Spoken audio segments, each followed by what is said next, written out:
Seguimos en Guada Vibes en este jueves pre-Semana Santa. Ya hay mucha gente yéndose. Y nosotros seguimos acá firmes como rulo de estatua porque hay mucho todavía para analizar. Una de las cosas de las que se habla mucho tiene que ver con qué condiciones hacen que se pueda generar empleo, ¿no? Hablábamos con también otro especialista de, bueno, tiene que haber un marco jurídico legal que permita que se genere empleo, una reforma laboral. Pero no alcanza solo con una reforma laboral.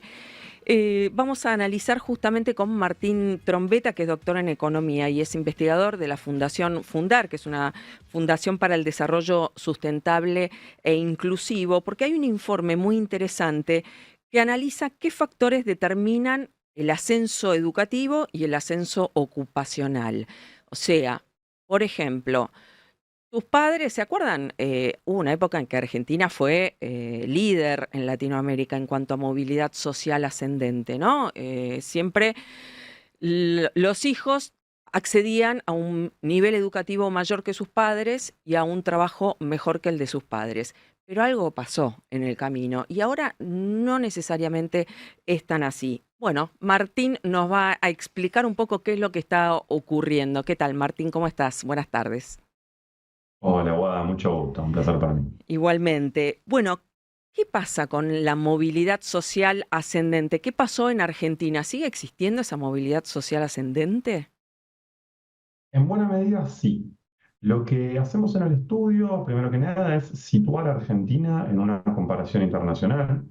Y lo que nos encontramos es un resultado que en realidad es bastante habitual cuando uno mira indicadores socioeconómicos, y que Argentina ocupa un lugar intermedio en el ranking internacional. Es decir, si ordenamos los países de los que tienen mayor movilidad social, que son los países más prósperos y más desarrollados, hasta los que tienen menos movilidad social, que son más bien todo lo contrario, Argentina aparece en un puesto intermedio. Este es un hallazgo que aparece mucho y que está bastante reñido con algunos imaginarios, ¿no? Que siempre encuentran comodidad en pensar que Argentina es o el mejor país del mundo o el peor país del mundo. Bueno, no, la realidad es que desde muchos puntos de vista somos un país intermedio con todo lo que eso implica.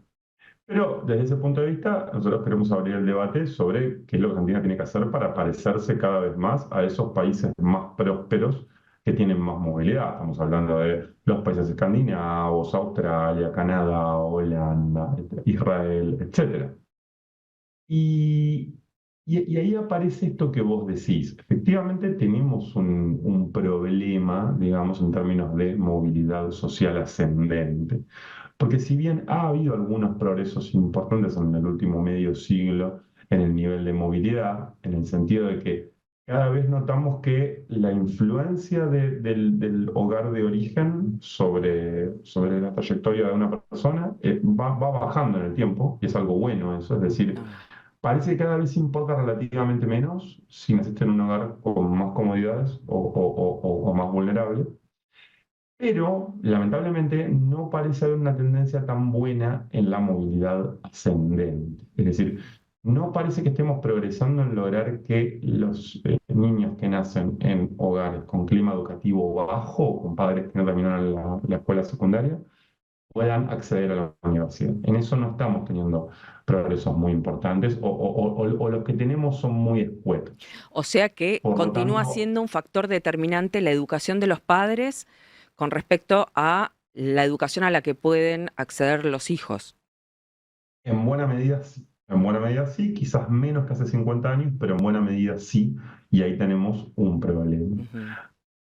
Nuestro país tiene una política muy virtuosa de un sistema, de una provisión educativa pública y gratuita, que es, a mi juicio, absolutamente fundamental, pero definitivamente nos debemos un debate respecto de la calidad de esa educación, del acceso. Sabemos que el acceso a la escuela primaria es universal, a la secundaria ya no es tan universal, y a la educación superior ya definitivamente no es universal, es más, ni siquiera es mayoritario en la sociedad. Con lo cual tenemos que discutir acceso, tenemos que discutir políticas de este tipo, Es un hecho que los países que tienen mayor gasto público en educación son también los más prósperos y los que tienen más movilidad, con lo cual definitivamente esta variable en la educación y el gasto en educación no es una anécdota, es algo Claro, importante, evidentemente, pero definitivamente hay que pensarlo en un contexto más general de otras políticas también, pensando, por ejemplo, la inversión pública en salud, en infraestructura.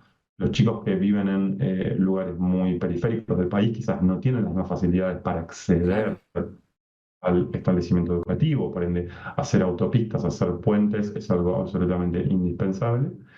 Y con la salud pasa algo muy parecido, porque niños que no tienen buena salud no van a poder incorporar los Claro. conocimientos, no van a poder adquirir el capital humano, como le estamos llamando ahora, necesario. Y también vale la pena hablar de salud sexual y reproductiva, porque el embarazo adolescente es un factor muy importante de abandono escolar en las chicas jóvenes. Es una noticia muy positiva que salió la semana pasada a raíz del último censo, que está reduciéndose la maternidad adolescente en Argentina.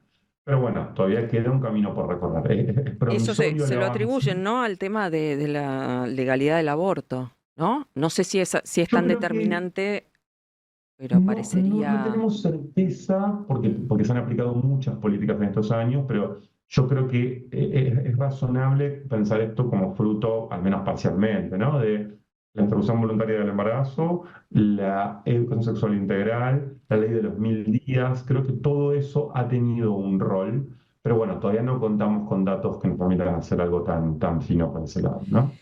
Em, estaba viendo el informe y una de las conclusiones es que casi la totalidad de las personas cuyos padres realizaban tareas no calificadas trabajan también en un puesto no calificado. O sea que sigue ocurriendo eso, ¿no? Que el nivel educativo y el trabajo, sobre todo, al que acceden los hijos, en buena medida está condicionado por la educación que recibieron sus padres Por la educación y por el y trabajo el de sus trabajo padres. al que Cuál es, pudieron acceder. a mi juicio, como más potente Claro, aún, ¿no?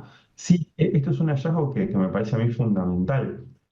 Tenemos los trabajos que tenemos por la educación, seguro, pero además por lo que heredamos, por lo que aprendemos en nuestros hogares de niños y por lo que heredamos de nuestros padres. Incluso cuando uno saca el efecto de la variable educación, igual hay algo de transmisión de puestos laborales, de inserción ocupacional de padres a hijos. Y se puede ver de muchas maneras. Se puede ver en el cuadro que vos mostrabas ujú, recién con la calificación y con otros atributos laborales como la formalidad, como la jerarquía, como la rama de inserción productiva. ¿Vean? Y esto es un factor que debe llamarnos la atención, porque sin duda que no tiene nada de malo ni de cuestionable que muchas familias quieran que sus hijos continúen con un oficio familiar, con una inserción familiar, eso no tiene nada de malo, pero sí es una problemática a atender cuando hablamos de puestos de trabajo que tal vez no tienen buenos salarios, que son informales, que no ofrecen buenas posibilidades de trayectoria laboral ascendente. claro. Pienso, por ejemplo, en el servicio doméstico, pienso en sector construcción, en sector comercio. ¿Cómo hacemos para que los hijos de los trabajadores de esos sectores puedan acceder a empleos de mejor calidad? Ahí tenemos una pregunta abierta. Y vos en el comienzo hablabas de la cuestión de la reforma laboral, que ese es un tema obviamente de agenda actualmente. Nosotros en el documento charlamos mucho de las implicancias macroeconómicas. Sin duda que para recuperar la pujanza y la dinámica del mercado laboral necesitamos que Argentina se encamine en un sendero de crecimiento sostenido que no tiene hace 12 años Tal ya. cual. Sin duda que tenemos que bajar la inflación, ordenar las cuentas fiscales, en eso estamos plenamente de acuerdo con la gran mayoría de los colegas. Eh, Pienso que el tema de la reforma laboral es mucho más sensible y mucho más complejo. Ujú, Yo coincido a priori con la necesidad de una actualización normativa.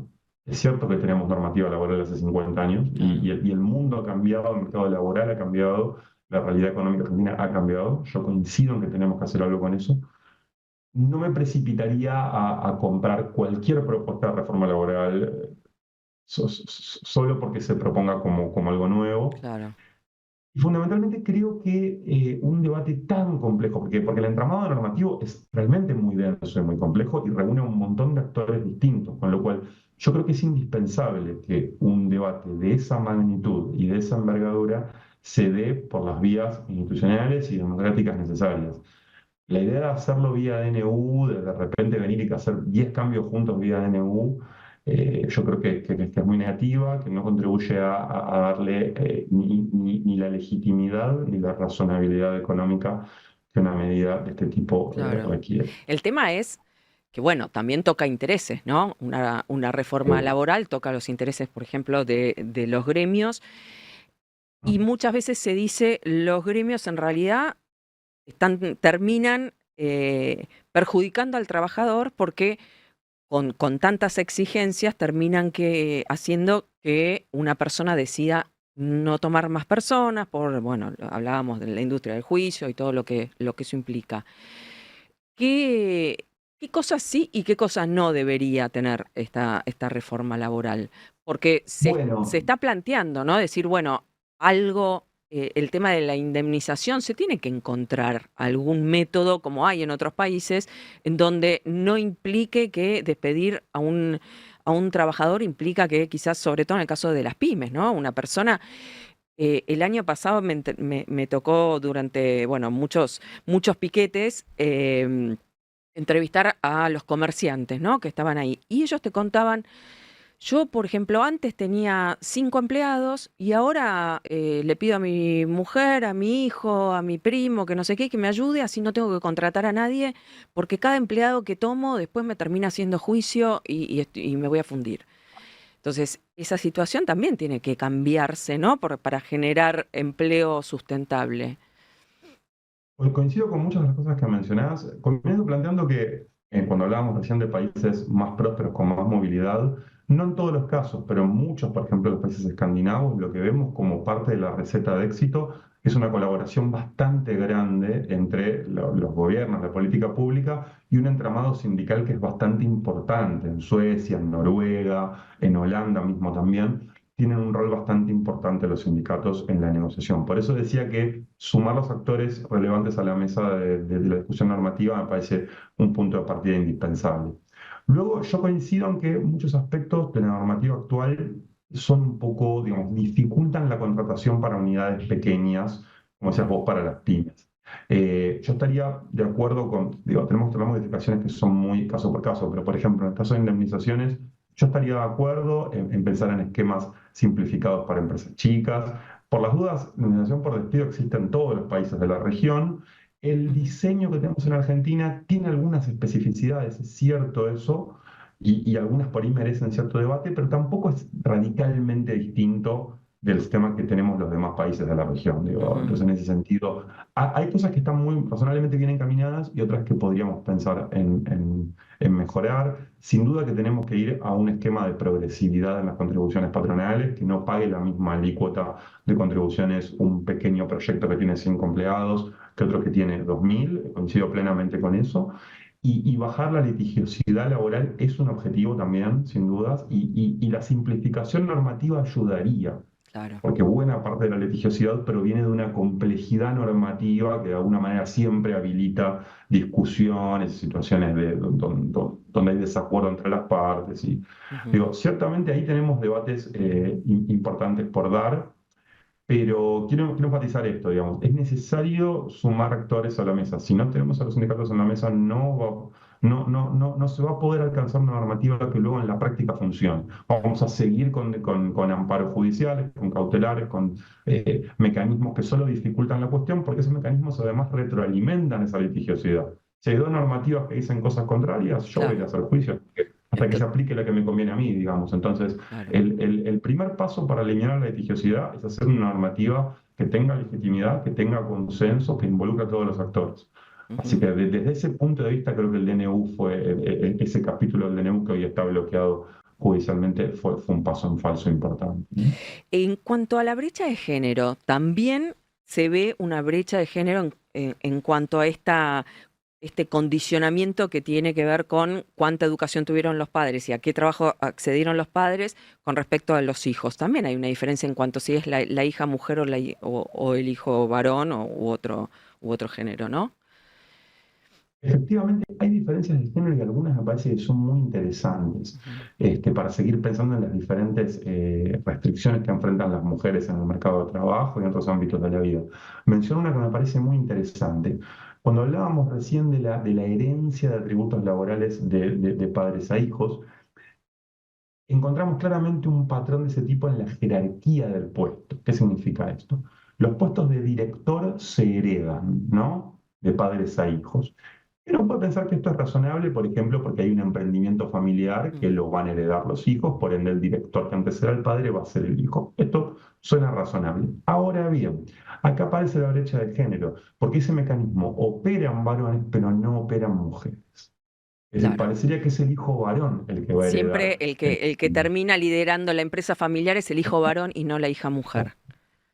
Ahí hay algo sobre lo que tenemos que operar de alguna manera, ¿no? Sí, conozco gente que se preocupa si su hijo varón quiere seguir alguna carrera así, medio alternativa, qué sé yo, música, arte, pero no si es la mujer la que quiere seguir una carrera en el arte, ¿no? Como que al varón todavía se le sigue exigiendo que siga una carrera formal, que sea abogado, que sea ingeniero, y con la mujer como que, bueno, si quiere estudiar producción de moda, quizás no va a tener tanto trabajo, pero seguramente va a conseguir un marido que, ¿no? Todavía está ese modelo.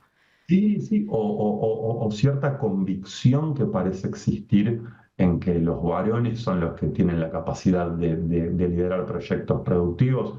Creo recordar, hasta hace poquitos años tenemos una tradición automotriz muy importante en Ujú. Argentina con 11 terminales automotrices. Creo que hasta hace muy poquitos años nunca ninguna había estado dirigida por una mujer. Creo que hubo una experiencia reciente de una mujer, pero seguro que durante muchas décadas nunca pasó que una mujer tenga la capacidad de dirigir una empresa automotriz. Hay algo ahí que está mal porque no Claramente. me creo que eso es producto del talento de los varones o de Claro, las no es mujeres. que, exacto, hay un techo de cristal, claramente, ¿no? Exacto, sin lugar a dudas. Sin lugar a dudas, y ciertamente hay elementos del tejido productivo que llevan en una dirección o en otra. Di el ejemplo automotriz por ser un rubro muy tradicionalmente asociado a prácticas masculinas y, digámoslo con todas las letras, bastante machistas algunas, ¿no? Así es. Martín, muchísimas gracias. Un gusto, muy interesante. Lo mismo para mí, saludos para vos y para toda la audiencia. Igualmente.